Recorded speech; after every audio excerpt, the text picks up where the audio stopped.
my honor to introduce one of our bright shining stars in our area, Ms. Valerie Segrest, who's from upriver a bit from the Muckleshoot people.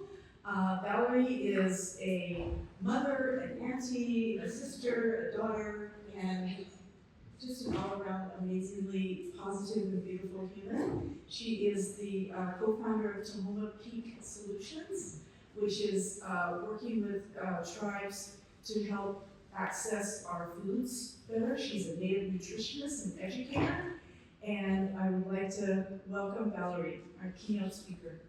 Valerie Segrest, wǝጡǝbʔaltxʊ. Good morning, Valerie Segrest, I'm a member of the Muckleshoot tribe, and I am nervous today, probably because I think we're all still adjusting to that time that we all know about, and also because this concept is, it's not new, but it's something I've been thinking about for a long time and writing about more and more.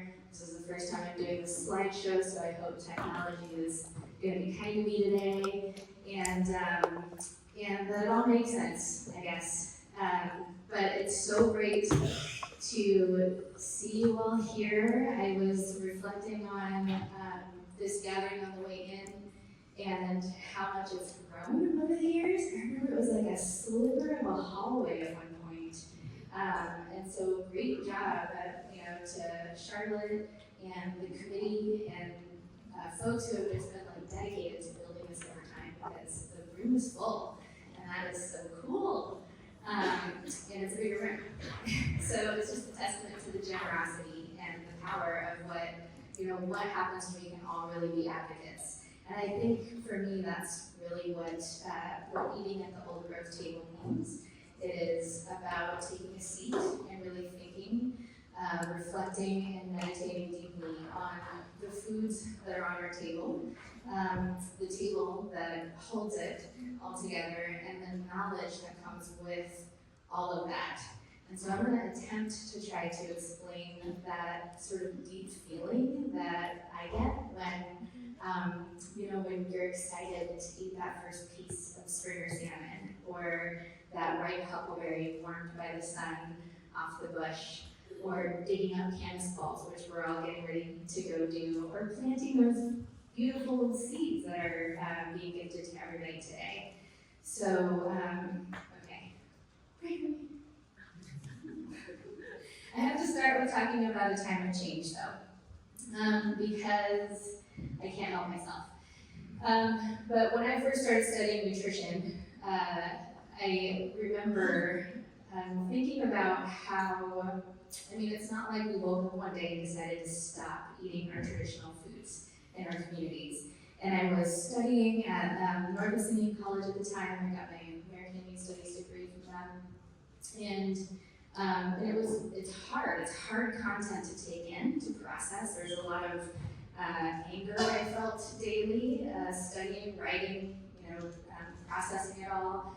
I see this friend in the crowd that I have to mention, Mr. Louis Gong, who was at the Muckleshoot Tribal College at the time, and was an academic counselor, and so I would go and talk to him quite a bit. And I'm so grateful for his guidance and helping to process, how to take that sort of hard histories and still think forward and think about innovative solutions that are part of our healing story. And so I'm going to encourage you to be thinking about this as I go through this brief list. There's so much more, but these are just the intentional policies, claims, colonizing methods that severed a people from a food system, and that was very intentional. And so, start with since time began, where our first form of literacy was learning to read the land and the waters for the purposes of surviving and thriving on the land. And not just for our own individualistic needs, but for the community and for the future. And then, I don't have it on here, but around 1770 to around the 1840s, there's this wave of pandemics that came through the Northwest and diminished the population by an estimated 80%. And if you can imagine, that's like COVID living on for 60 to 70 years in 3 or 4 different forms, smallpox, influenza, measles, all of those things. And during that time, our longhouses, or the folks who carried this knowledge, it wasn't like public education like we get today, right? It was a very specialized knowledge. What you carry, your knowledge is your wealth. And people who, held entire traditions around alderbark medicine, or wild rose, or how to fish in a certain way, or hunting technique, those traditions and that knowledge system was passed down through time and generations. And in a matter of days, an entire longhouse would have been wiped out by these droplet infections. And so it's just like if we woke up, tomorrow or within the next 10 minutes and the World Wide Web was gone, or like AI didn't exist, but at a deeper level and with time-tested knowledge, right? And then Captain Vancouver enters the Sailor Sea, and I always mention this because he writes in his journal that he's never seen a land so untouched by mankind before. And what he didn't understand or didn't really portray into, even this is something that this perspective that we are still dealing with today, is that these lands have always been very well maintained and managed. The notion of wild or wilderness is actually a term that means nobody lives there, it does its own thing, the gist of it. But our nettle patches were fertilized, our clam beds were gardens, our forests were food forests. People interacted with the landscape just like we do, just like Mr. McGregor does in his garden. That is what natural resource management has looked like here since time began. And then comes Hudson's Bay Company, which is like the first introduction to the global food system in the Northwest. This is down in Nisqually territory. My sisters are here from Nisqually today. And it spread throughout the Northwest, where all of a sudden we're on the market for trade, for harvesting. Hudson's Bay tea, also known as Indian tea or swamp tea, marsh tea, was another good that was heavily traded in the Hudson's Bay Company. And then in 1850, in a move to swallow up the Northwest before France or anywhere else did, the Donation Land Claims Act hits, and it's encouraging pioneers to come out to the West, put a stake in the ground, and they claim up to 500 acres of unused lands, which is actually for a lot of folks who are from here, part of our seasonal food crops, and places where we lived and thrived that maybe we just weren't in that very moment. So before land negotiation happened, people were just moving right into the territory. And because of this, a violent war over natural resources rose up. In Muckleshoot, we call it the Battle for Seattle. There's a lot written on it in our community, and so this sort of violent war erupts in the Stevens treaties, which Isaac Stevens was sent out here to negotiate treaties from Makana, Montana. And after he was done, by the way, fun fact, he went off to the Civil War and died. So all of this was negotiated at this time of, witnessing this sort of zombie apocalypse of droplet infections, this wave of new folks coming in. At the time, leaders from the Northwest were traveling to San Francisco to keep an eye on what was happening down there, and seeing with the gold rush coming through in 1849 that people were going to be coming to the Northwest Territory. There's a famous speech one of our leaders gave where he's holding a handful of sand and said, "This is how many people are coming here, and we have to figure this out."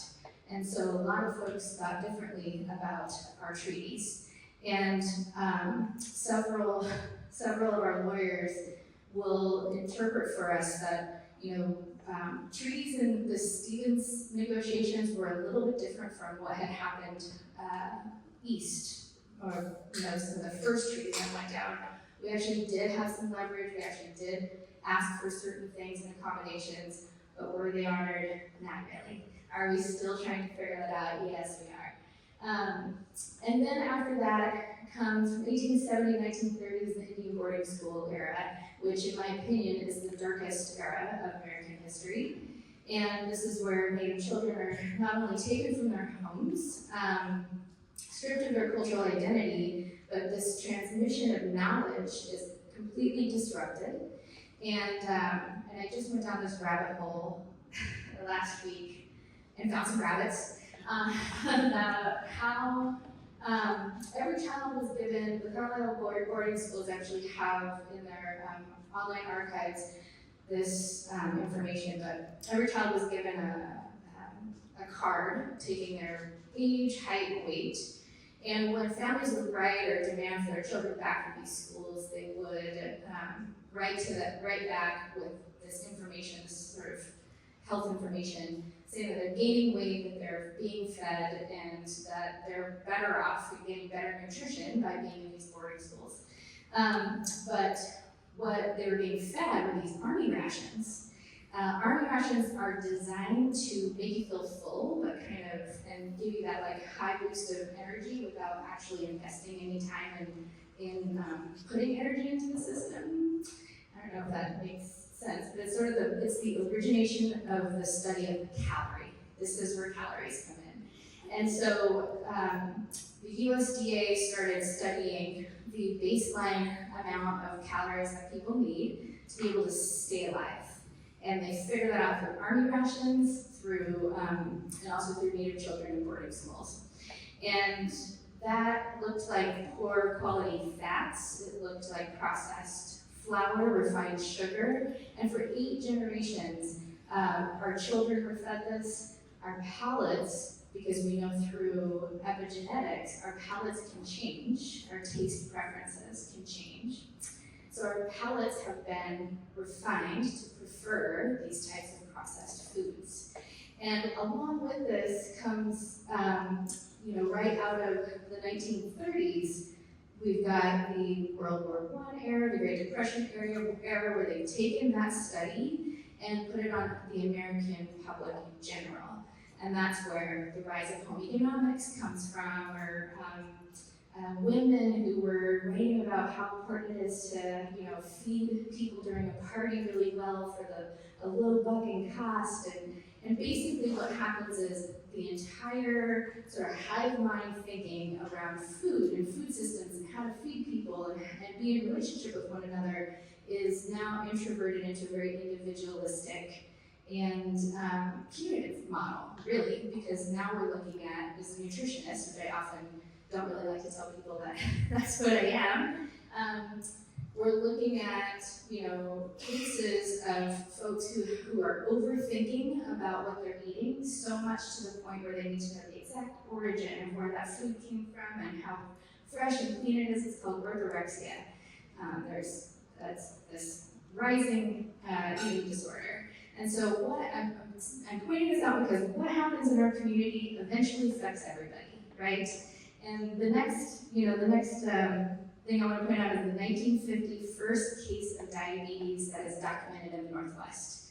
Up until then, diabetes was non-existent here and across the country. There's no interpretation for diabetes in any indigenous language. It did not exist here pre-contact. And that is because we were eating a diet that fed people really well, and we can get into the nutrition science of it all, and I have done that, I think, for a long time in my career, but I also think that there's something so important about the relationship that we hold with one another and the relationship we have with our foods. And that's really where I hope to go with this presentation. So next we have USB Washington, which I have to mention because it's the 50th anniversary of the Bull decision this year. Yay! I'm so grateful for all of those folks who put in the time and work and the testimony to build a brilliant case that really was a landmark case that acknowledged treaty rights and launched an effort of co-management. And for those folks in the room who are thinking about organics or regenerative ag, if that's you, regenerative ag, I think, began for salmon habitat tribes then. at this point because we became co-managers and have over the years been taken more and more seriously over time.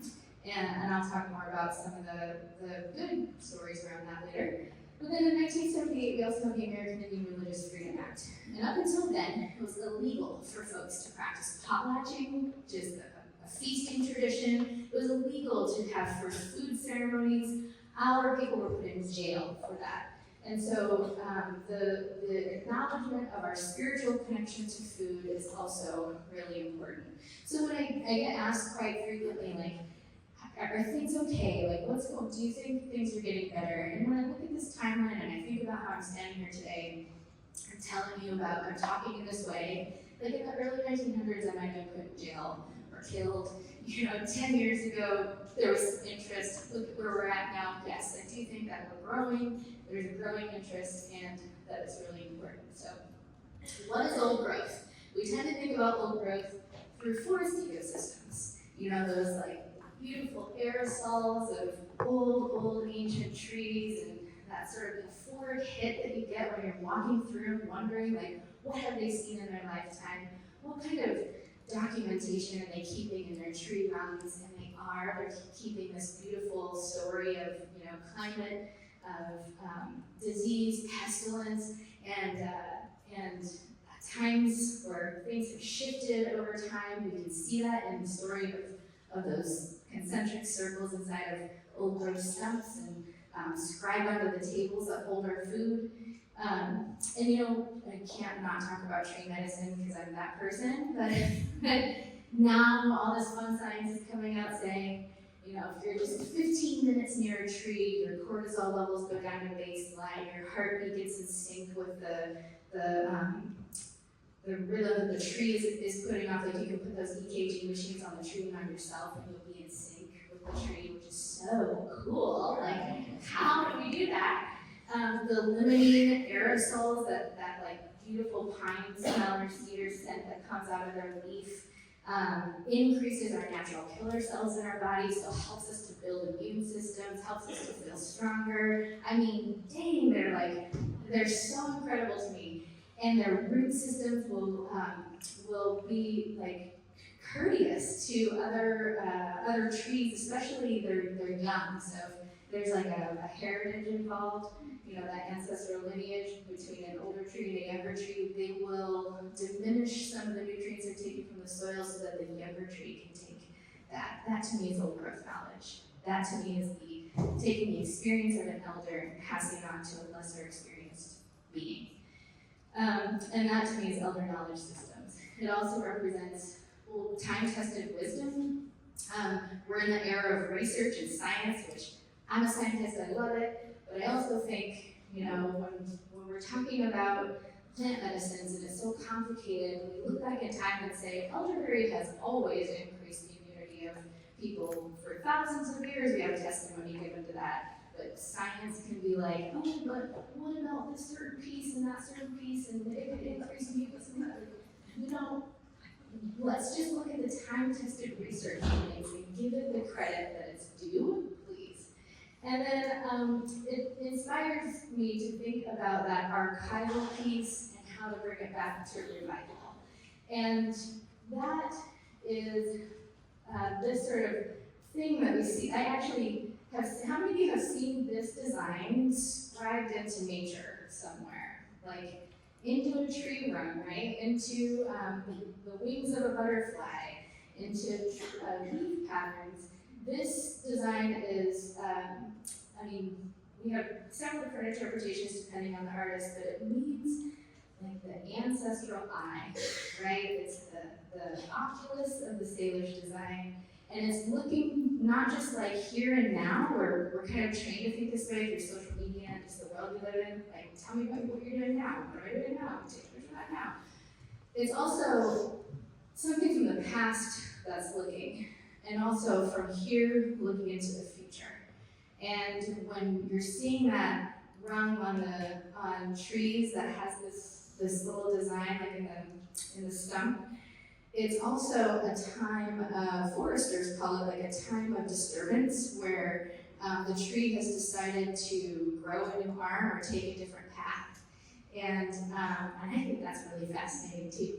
So this time of awakening in our old growth thinking, I feel like we're there, we are so there.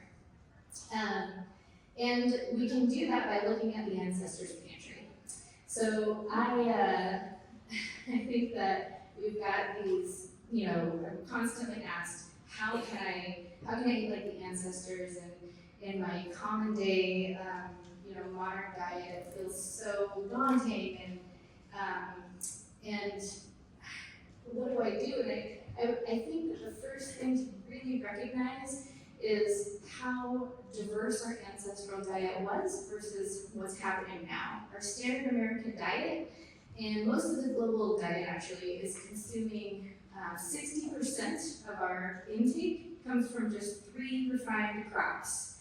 And we have the ability to eat over 300,000 different types of foods, but we have those 3 refined crops feeding America mostly, and the globe.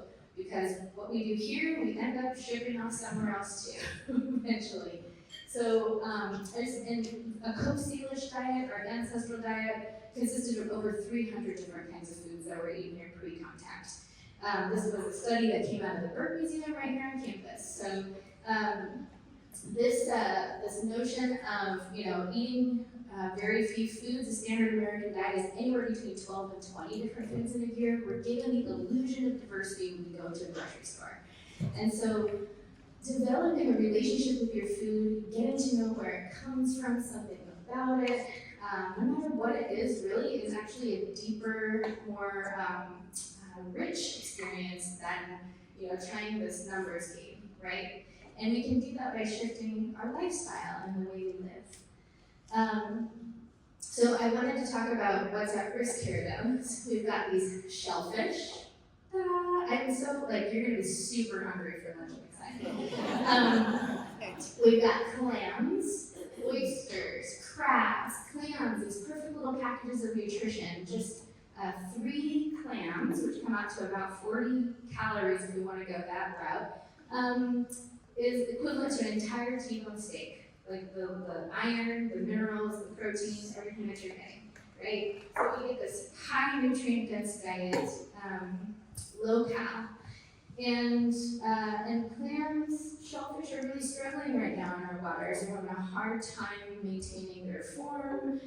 They have everything to do with maintaining seawall form. In fact, one of my favorite writers, Mark Bittman, wrote an incredible article years ago when a hurricane hit New York and totally messed everything up. And he was saying, it's because we don't have our oysters here anymore.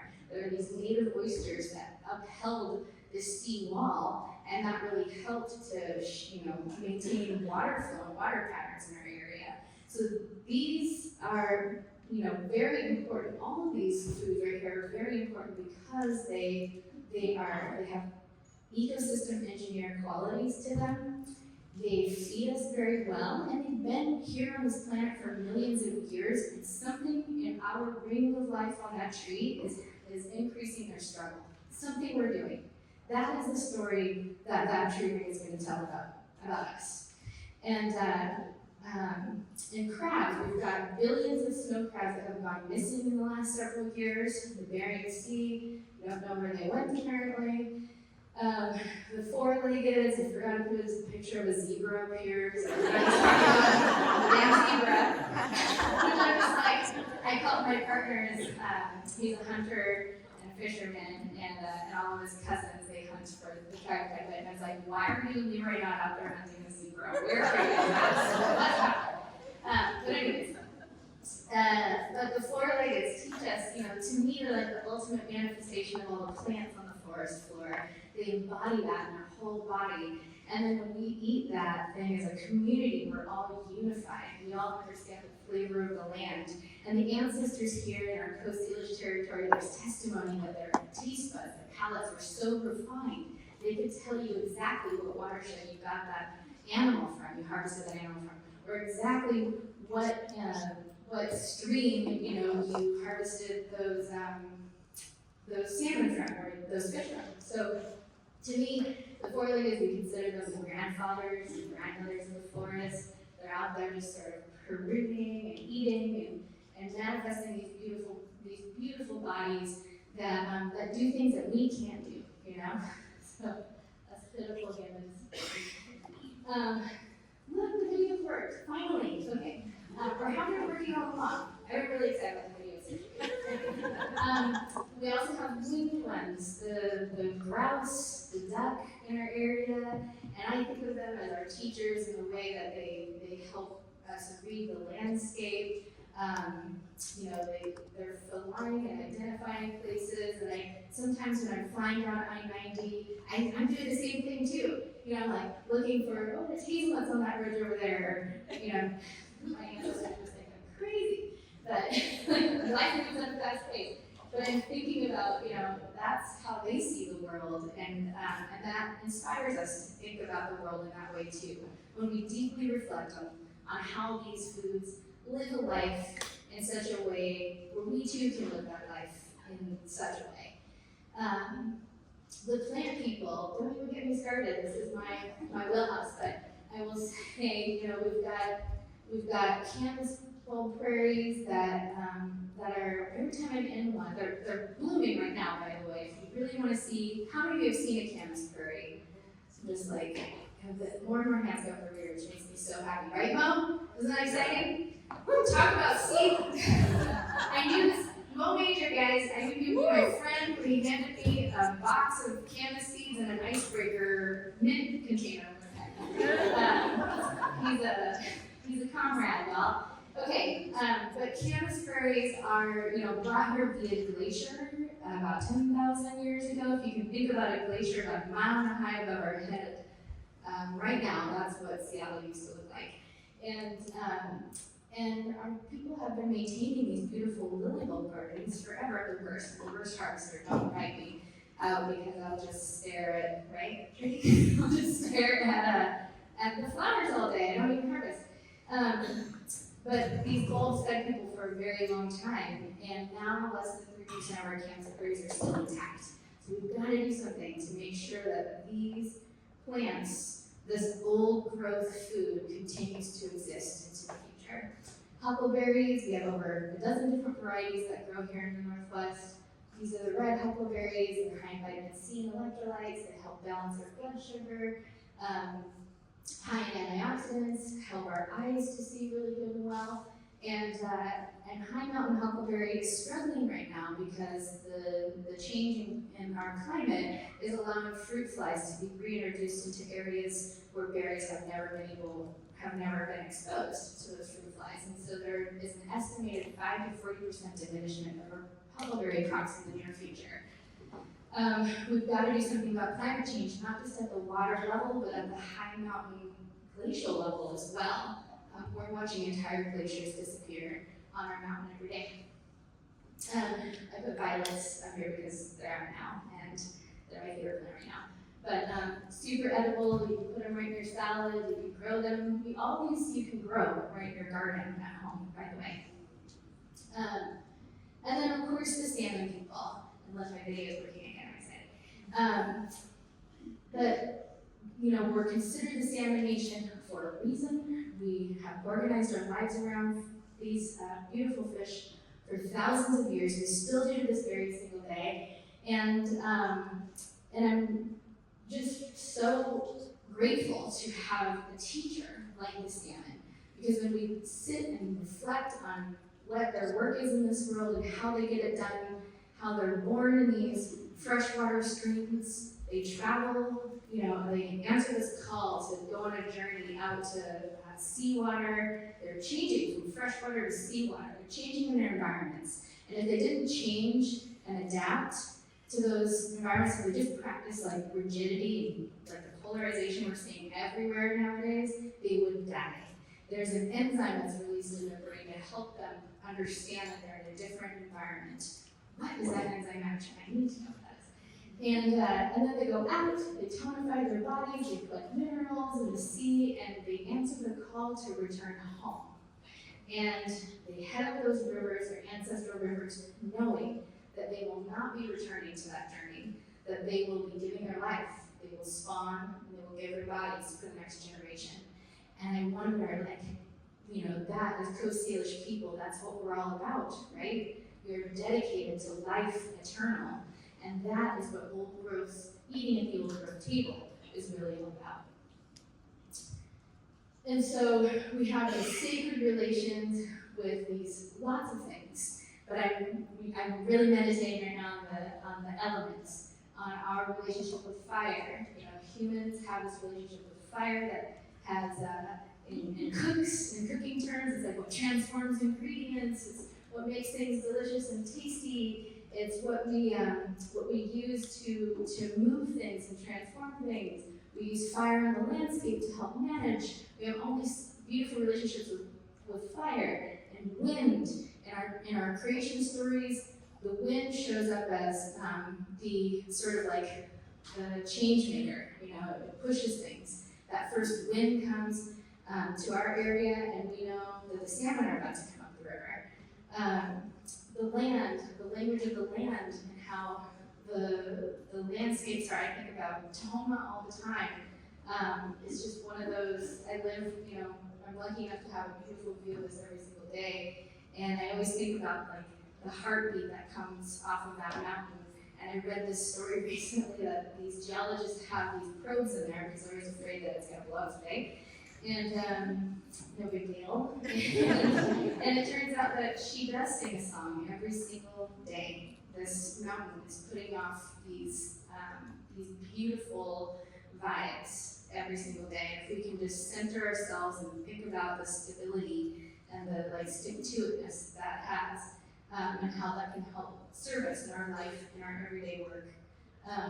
Water, man, I don't even think I have enough time to talk about water. I don't even know where I'm at right now. But I think that water, of course, is life, and water is our first medicine. It's a universal solvent. It's something that we use to extract things, push things, make change. We travel on water. The water that's here now has been here since the beginning of time, and our human bodies are made up, 65 to 80% of our human bodies are made of water. It is one of the most powerful elements in existence and teaches us how to change, how to transform, and also likes to move, it likes to move. If you ever get a chance, please find ways to make the water you drink move. I know this sounds weird, but I'm always so sad that it's like held prisoner in these water bottles and shipped all over the world. But just getting, pouring it out, or getting to know where your watershed is, where did this water come from, how can I be an advocate for this water? I think that our water needs our attention because we're on this really dangerous cusp of having to truly pay for not having access to clean, healthy water, not just humans, but all things. And with those comes responsibilities. Well, that's fun. I can write in different languages too. It's fascinating. So these responsibilities, and I just want to I'm remembering this morning, this is like the life of a plant person. I was frazzled trying to find horsetails because they're up right now. The vegetable version of horsetails from Australia. I had to ship them to my friend in Minneapolis who's doing a photo shoot, and I was looking everywhere, driving my kids to school, trying to find these. And she's like, "Mommy," she's in 3rd grade. She's like, "Mommy, there's horsetail in the back of the school in the pond." And it was really exciting because I dropped her off and I went back there and there's horsetail back there. I was like, "Hey, Carol, you're paying attention." I'm pretty sure she loves it because it's but that to me is part of our sacred responsibility too, to be, we have a choice to accept these modern changes and move forth with them. That's fine. But we're forgetting all that ancestral memory in the process because we're just not prioritizing it enough. And it's hard freaking work every day. Get up and make sure your kid knows what a horsetail is. I get it. We're all busy, but it's so worth it because, because of that story. So it's fun, and I'm really happy that's why. Also because she'll know what a horsetail is, and it's been here since T-Rex. It was Tyrannosaurus Rex food. So we have these responsibilities to keep it living, and and also, of course, our responsibility to salmon. So, how do we like the ancestors, Val? This is what I would say. We are wanting to remember certain things, right? Remember that we have deep ecological knowledge. That's what lunar cycles is reminding me to tell you. We have deep ecological knowledge that is old growth, that has been handed down through time. And in our territory, we have entire moon cycles that are named after foods. Those are probably the foods you should be eating during that moon cycle. Right now, we're in the moon of digging time, or the moon of flowering blue camas. Hello, guess what's out, guess what's flowering? We should be eating those things. There's the moon of blackberry, the moon of slough, the moon of dog salmon. Those are the times when those foods are available to us. And these 13 moons, if you just simply Google 13 moons, there's like curriculum from tribes across the country that have been also working on teachings around 13 moons. There's easily 24 different websites that feature it, so check it out.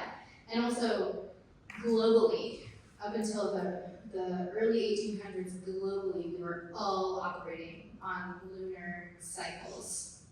The Farmer's Almanac, y'all, that's a lunar cycle situation. Live with the seasons. We have a podcast. I have some beautiful guests here in the room. We see Gary Ferguson, Terry Maresca. They were both interviewed on the Live with the Seasons podcast, but it's really like a call to remember that us humans are affected by change that's happening around us.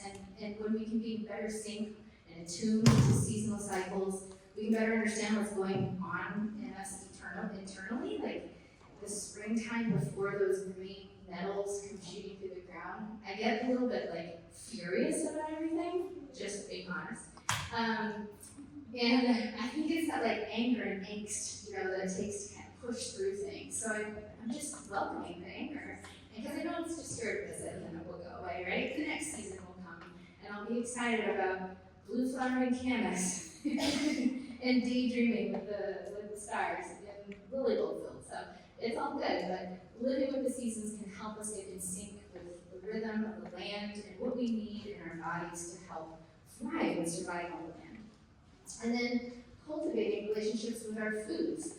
Not just, it's important to sit down and take time and eat slowly and appreciate your food because it's a reminder that we're human and we rely on food to exist, but also that when you go out and harvest that thing and then you share it with somebody, you're creating this memory and this food culture that isn't individualistic, that isn't focused on punitive outcomes or transactional methods. Like if you're at a grocery store buying a blueberry, there's no story there unless maybe the checker is funny or something like that. There's no story there. But if you're out harvesting blueberries and then sharing them with people who didn't have the time, resources, or blessings to be able to harvest too, you are practicing, community resilience and strength.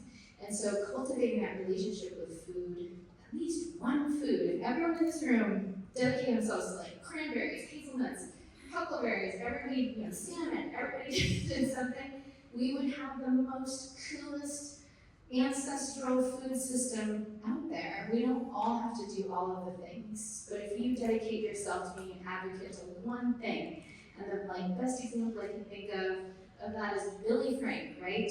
Billy Frank Jr., a friend of the salmon. We know him. So, cultivate a relationship with food. Oh my gosh, it's so loud. Drink water. Be generous and advocate for the land. And how do I stop?